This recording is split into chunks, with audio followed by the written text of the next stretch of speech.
नमस्कार दोस्तों, स्वागत है आपका। मेरा नाम है नवीन जहांगीर। तो आज हम बात करेंगे सीईटी एग्ज़ाम के बारे में, जिसके एडमिट कार्ड आ चुके हैं। और कई बच्चे जिन्होंने पिछली बार एग्ज़ाम दिया था उनका एग्ज़ाम अच्छा नहीं हुआ, और कई बच्चे इस बार पहली बार एग्ज़ाम देंगे। वो सभी टेंशन में है कि क्या हमारे 40% मार्क्स आ जाएंगे या नहीं आएंगे। और सिलेबस इतना ज़्यादा बड़ा है कि जो अब पढ़ना भी चाह रहे हैं वो ये सोच रहे हैं कि यार पहले क्या पढ़ें, कहाँ से शुरू करें और किस तरीके से हम पढ़ें कि कम टाइम में हमारे जो 60 क्वेश्चन हैं, जैसे हमको पता है कि 120 नंबर लाने के लिए हमको 60 क्वेश्चन, 150 में से 60 क्वेश्चन हमको सही करने हैं। ठीक है, तो किस तरीके से हम पढ़ें कि हमारे 60 क्वेश्चन सही हो जाए, तो इस सब के बारे में आज की इस वीडियो में मैं चर्चा करूंगा। और मेरी कोशिश यही है कि 5-7 मिनट की जो भी एक वीडियो बने, इसमें एक अच्छी जानकारी मैं आपके सामने रख पाऊँ। तो वीडियो शुरू करने से पहले एक छोटी सी बात मैं आपको बताना चाहूँगा कि जो बच्चे लंबे समय से किसी एग्ज़ाम की तैयारी कर रहे हो, चाहे वो राजस्थान का हो या एसएससी का हो, किसी भी एग्ज़ाम की अगर वो तैयारी कर रहे हैं, तो उनका सीईटी में पास होना लगभग आप तय मान सकते हैं। उनको ज़्यादा तनाव लेने की आवश्यकता नहीं है। ऐसे बच्चे जो लंबे समय से किसी एग्ज़ाम की तैयारी कर रहे हैं, उनको सबसे पहले करना क्या चाहिए, अगर वो कुछ भी नहीं कर रहे हैं सीईटी से संबंधित, तो सबसे पहले आप सीईटी का एक मॉक टेस्ट दो और उसमें अपना स्कोर देखो कि कितना स्कोर आ रहा है, और फिर एनालिसिस करो कि कहाँ मेरे नंबर कम रह रहे हैं, उसके ऊपर काम करो। बिल्कुल साधारण सी है। और जिनके नंबर नहीं आ रहे उनके लिए भी मैं प्लान बताने वाला हूँ, और जो नहीं कर रहे हैं, उतना ज़्यादा नहीं पढ़ रहे हैं, उनके लिए भी मैं भी पूरा प्लान बताने वाला हूँ कि किस तरीके से हम 20 से 25 घंटे पढ़ के अभी भी सीईटी पास कर सकते हैं। भी वीडियोस देख रहे हैं, सबसे पहले उनको मेरी सिंपल सी सलाह यही है कि आप वीडियो देख लो, प्लान देख लो, लेकिन सबसे पहले आप जाके सबसे पहले सीईटी का एक फुल लेंथ का जो टेस्ट है वो टेस्ट लगाओ और देखो कि मेरे कितने नंबर आ रहे हैं, मैं भी किस लेवल पे हूँ और मुझे कितने नंबर और बढ़ाने हैं। ठीक है, सबसे पहले ये एनालिसिस करना, अपने नंबर लिखना, और फिर उसका जो आपने टेस्ट दिया उसका एनालिसिस करके कि किस सब्जेक्ट में मेरे कम नंबर आ रहे हैं, किसको मैं कर सकता हूँ, और जो मैंने प्लान बताया उसको आप उसमें ऐड करेंगे तो सीईटी पास कर लेंगे। ठीक, तो शुरू करते हैं। हम सबको पता है कि सीईटी में 150 क्वेश्चन आएंगे और उनमें से 60 क्वेश्चन हमको सही करने हैं। और नेगेटिव मार्किंग नहीं है। सबसे बड़ा प्लस पॉइंट ये है, बीच में नेगेटिव मार्किंग कर दी थी, और अगर नेगेटिव मार्किंग रहती तो काफ़ी बच्चों का नहीं हो पाता, लगभग आधे बच्चे ही रह जाते। लेकिन नेगेटिव मार्किंग नहीं है, ये एक प्लस पॉइंट है। तो 60 क्वेश्चन अगर हमको सही करने हैं इससे अंदर 150 में से, और नेगेटिव मार्किंग नहीं है, तो अगर आप सारे 150 क्वेश्चन पे तुक्के भी लगा के आओगे, आंखें बंद करके भी तुक्के लगाओगे ना, तो 15 से 20 क्वेश्चन तो आराम से सही होंगे। ठीक है, अगर आप ए भी करके आओगे ना, तो 150 में कम से कम 20 से ज़्यादा क्वेश्चन का ऑप्शन तो ए होगा ही होगा। ठीक है, खैर ये तो मजाक की बात है। उसके बाद 150 क्वेश्चन है, उनमें से 60 हमको करने हैं, तो किस तरह हम डील करेंगे। ये हमारे पास टोटल 10 सब्जेक्ट्स आप देख सकते हैं अलग अलग तरीके की।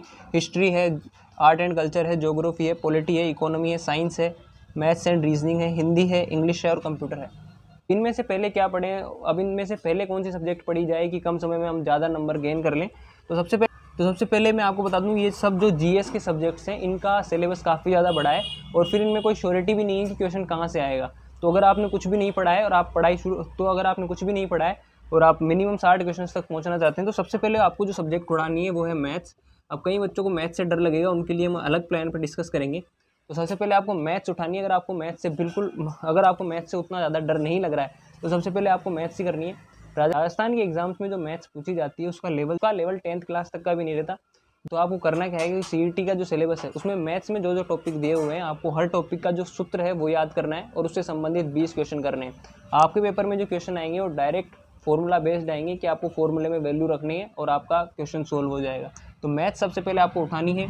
मैथ्स को आपको देने हैं 4 से 5 घंटे, अभी जितना भी टाइम बचा आपको, और 4 से 5 घंटे में जितने भी टॉपिक्स हैं उन टॉपिक में पहले कौन कौन से सूत्र काम में आ रहे हैं वो सूत्र काम में लेने, और हर टॉपिक से संबंधित 20 क्वेश्चन, और 20 नहीं तो 10-10 क्वेश्चन भी अगर आप करके जाएंगे तो यहाँ पे आपके 10 में से 8 क्वेश्चन सही होने की 100% गारंटी है। पिछली बार दोनों सीईटी में मेरा एक भी क्वेश्चन गलत नहीं था मैथ्स का। ठीक है, जो तो मेरी कोई तैयारी भी नहीं थी उतनी। तो मैथ्स बिल्कुल बेसिक आएगी, आपको सूत्र याद करना है और 8-10 क्वेश्चन करने हैं। अगर आपको उतना ज़्यादा डर नहीं लगता, तो किसी को बहुत ही ज़्यादा डर लगता है कि मैं तो हाथ भी नहीं लगाऊंगा, तो वो इसको छोड़ सकता है फिर। ठीक है, दूसरी जो सब्जेक्ट आपको उठानी है वो है इंग्लिश और हिंदी। इंग्लिश के भी यहाँ पे 10 क्वेश्चन आते हैं और हिंदी के भी 10 क्वेश्चन आते हैं। इंग्लिश और हिंदी में मेन चीज़ क्या है कि इनमें करीब 5 नंबर का तो पैसेज आ जाएगा, और पैसेज आ जाएगा इंग्लिश में, और गद्यांश आ जाएगा इसमें, जो कि हमने 10 तक खूब किए हैं।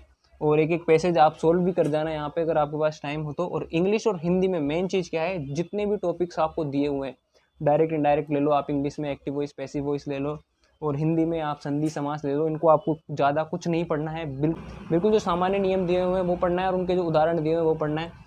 हिंदी में कौन कौन सी संधियाँ होती है, कौन सी संधि कैसे काम करती है, और जो समास क्या है, और जो भी सिलेबस में टॉपिक दिए उनकी एक एक बार, सिर्फ आपको ज़्यादा नहीं पढ़ना, सिर्फ एक एक बार रीडिंग करनी है। बिल्कुल बेसिक आएगी हिंदी और इंग्लिश। और अगर कोई बच्चा ऐसे कर लेता है, यानी आपको इंग्लिश यानी आपको इंग्लिश को देने हैं अपने 3 घंटे और हिंदी को भी आप मान लीजिए 3 घंटे। तो अगर कोई बच्चा ऐसे कर लेता है तो उसके इंग्लिश में भी 8 नंबर और हिंदी में भी 8 नंबर आप कंफर्म मान सकते हैं। और ये 3 सब्जेक्ट जो आपको सबसे पहले करनी है। और इन 3 सब्जेक्ट में आप मान सकते हैं 4 और 3 7 और 10 घंटे। 10 घंटे में आपके 24 नंबर्स तो ये मान लीजिए कंफर्म है। और 24 नहीं तो 20 से ऊपर नंबर तो हर बच्चे के कंफर्म है, इनको अगर आप थोड़ा सा टाइम देंगे तो। नंबर पे क्या उठाना है, ये आपको इसको फटाफट ख़त्म कर लेना है। उसके बाद आपको आगे कहाँ बढ़ना है, उसके बाद आपको आगे बढ़ने से पहले अपना बैकग्राउंड चेक करना है कि आप किस बैकग्राउंड से बिलोंग कर रहे हैं। कि अगर आप किसी के पास साइंस मैथ्स थी तो उसके पास अब यहाँ पे साइंस बची है, वो साइंस को फोकस करेगा तो ज़्यादा रहेगा, क्योंकि ये चीज़ उसको पहले पढ़ी हुई है। और फिर आपको सिलेबस देखना है सीईटी का, जो जो टॉपिक साइंस में दिए हुए हैं उनको एक एक बार रीड करना है। तो मेरे को लगता है कि बैकग्राउंड का थोड़ा सा फ़ायदा तो मिलेगा, उतना ज़्यादा नहीं। तो अब किसी के बच्चे के पास ज्योग्राफी है, किसी के पास पॉलिटी है, किसी के पास हिस्ट्री है ग्रेजुएशन में, तो वो सबसे पहले अपना हिस्ट्री अगर किसी के पास है तो हिस्ट्री का जो सिलेबस है वो देखे कंपटीशन वाला, और उसकी एक एक बार रीडिंग लगाए। तो मैं मानता हूँ कि इसमें बहुत अंतर हो कि आपने ग्रेजुएशन में कुछ और पढ़ा है लेकिन कंपटीशन में कुछ और पूछा जा रहा है। लेकिन अगर हमको प्रेफरेंस देनी ही है, अगर पढ़ना तो पड़ेगा ही पास करने के लिए, तो उस सब्जेक्ट को हम पढ़ें जो हमारा बैकग्राउंड है, बजाय कि जो बिल्कुल ही नया है। ठीक है, तो जो सब्जेक्ट आपका बैकग्राउंड है उसको अगर आप 8 से 10 घंटे पढ़ लेंगे, उसको अगर आप दे देंगे 8 से 10 घंटे मान लीजिए, क्योंकि पॉलिटी ज्योग्राफी में काफ़ी ज़्यादा टाइम लगेगा। 8 से 10 घंटे उन टॉपिक्स को आप रीड करें, एक एक बार, ज़्यादा उसको पढ़े नहीं, एक एक बार रीड भी अगर आप करके जाते हैं तो फिर 4 ऑप्शंस में से आप एलिमिनेट आसानी से कर सकते हैं और एक सही उत्तर तक आप पहुँच सकते हैं।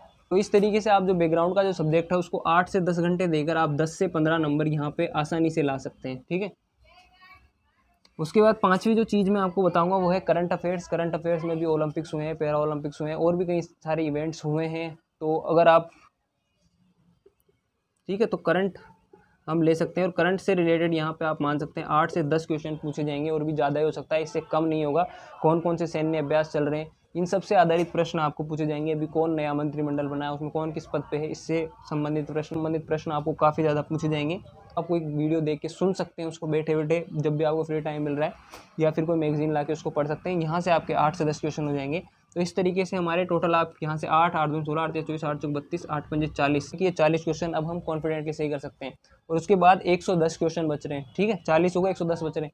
110 में अब 110 में आप आंख बंद करके भी तुक्के लगाओगे, ठीक है, और अपनी बेसिक अंडरस्टैंडिंग को भी यूज़ करोगे, तो 20 क्वेश्चन तो मिनिमम उसमें सही हो ही जाएंगे। ठीक है, और 20 क्वेश्चन तो उसमें 20 क्वेश्चन तो सही होना लगभग तय है, और 20 क्वेश्चन सही होते हमारा काम हो जाएगा। और भी ज़्यादा ही होंगे, अगर आपके अंदर सामान्य से बुद्धि है तो आप आसानी से 150 क्वेश्चन कर लेंगे। उसके बाद भी, लेकिन उसके बाद 40 से अगर आपको आगे बढ़ना है क्वेश्चंस पे, और अगर आपका कोई बैकग्राउंड नहीं है और आपका किसी पर्टिकुलर सब्जेक्ट में उतना इंटरेस्ट नहीं है, आपको प्रेफरेंस चाहिए कि मेरे को कौन सी पढ़ूँ मैं अब, तो उसके बाद आप उठा सकते हैं राजस्थान का आर्ट एंड कल्चर। इसमें से सबसे ज़्यादा मैक्सिमम जो क्वेश्चन पूछे जाएंगे वो यहीं से पूछे जाएंगे। यहाँ से कम 15 से 20 क्वेश्चन आप देख सकते हैं। इससे आपको कम से कम 15 से 20 क्वेश्चन देखने को मिलेंगे। तो इतना अगर कोई कर ले तो आप आराम से अभी भी 25 से 30 घंटे सही तरीके से व्यवस्थित पढ़ाई करें, और ये जो चीज़ें बताइए इनको अगर अभी भी आप कंप्लीट करके जाते हैं तो आप आज एग्ज़ाम पास कर लेंगे। और सबसे पहले मॉक टेस्ट देके अपना लेवल जांचना, आपको इसको फॉलो करने की ज़रूरत नहीं पड़ेगी, आपके पहले ही आराम से अच्छे नंबर आ रहे होंगे, और आपको सिर्फ जो आपकी कमियाँ हैं उन पर काम करना होगा।